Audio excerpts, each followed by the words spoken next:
Close your eyes for a moment. Imagine the smallest thing you can think of.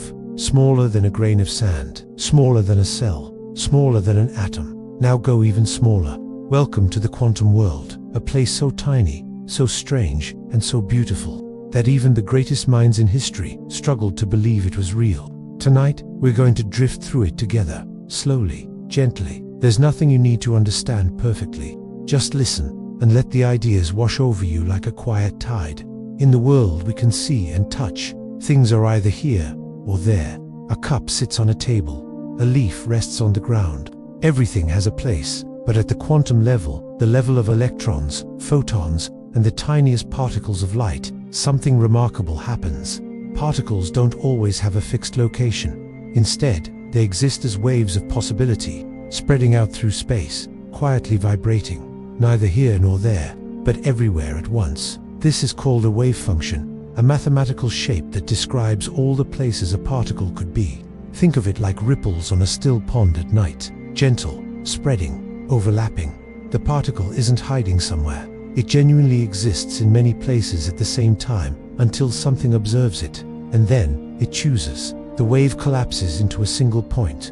The particle becomes real. It lands. Scientists still don't fully understand why this happens, but perhaps that's part of the beauty. Some mysteries are comfortable to sit with. One of the most famous experiments in all of science is beautifully simple. Imagine a wall with two narrow slits cut into it. Behind the wall is a screen. Now, imagine firing tiny particles, electrons, one at a time, through those two slits. You might expect two neat lines to appear on the screen, one line for each slit, but that's not what happens. Instead, a pattern of many stripes appears, as if the single electron passed through both slits at the same time, as if it was a wave, not a particle. Here is the strange part. When scientists placed a detector near the slits, just to watch which slit the electron went through, the pattern disappeared. The electron suddenly behaved like a normal particle again. Two lines, clean and simple. The act of observing changed the result. It is as if the universe behaves differently when no one is looking.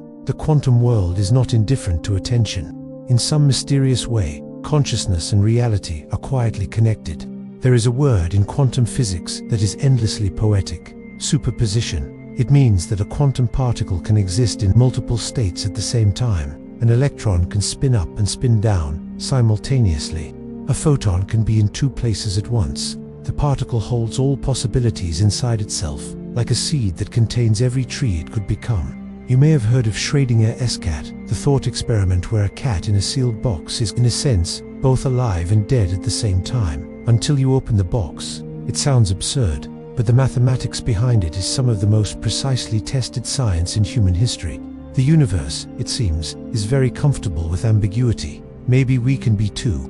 Now we arrive at perhaps the most astonishing idea of all: quantum entanglement. Albert Einstein famously called it spooky action at a distance. He didn't like it. It seemed impossible. Two particles can become entangled, linked together in such a deep way that measuring one instantly affects the other, no matter how far apart they are. Across a room, across a city, across the galaxy. When you measure the spin of one particle and find it pointing up, its entangled partner, wherever it is in the universe, will instantly be pointing down. Not after a signal travels between them. Instantly, simultaneously. Scientists have tested this thousands of times. It is real. Two things, separated by vast distance, still part of the same quiet whole. In a universe that can feel so large and so isolating, perhaps there is something gently comforting in that. Nothing is truly separate. Werner Heisenberg, a young German physicist in the 1920s, discovered something that would change science forever.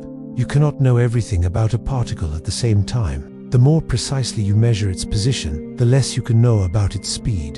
The more precisely you measure its speed, the less you can know about where it is. This is the uncertainty principle, and it is not a limitation of our instruments. It is a fundamental feature of reality itself. The universe, at its deepest level, contains irreducible mystery.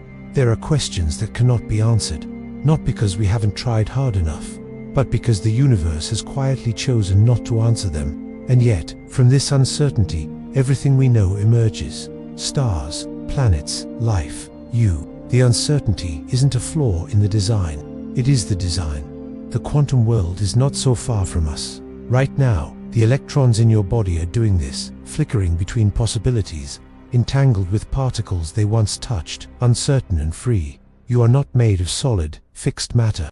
You are made of dancing, probabilistic light, of waves that decided to be here, of particles that collapsed into you. The universe is strange. It is subtle. It is far stranger than any of us can truly imagine. But it is also quiet. And in that quietness, in the space between one state and another, there is something that feels, somehow, like peace. Let yourself rest now. The quantum world will keep dancing while you sleep. Good night.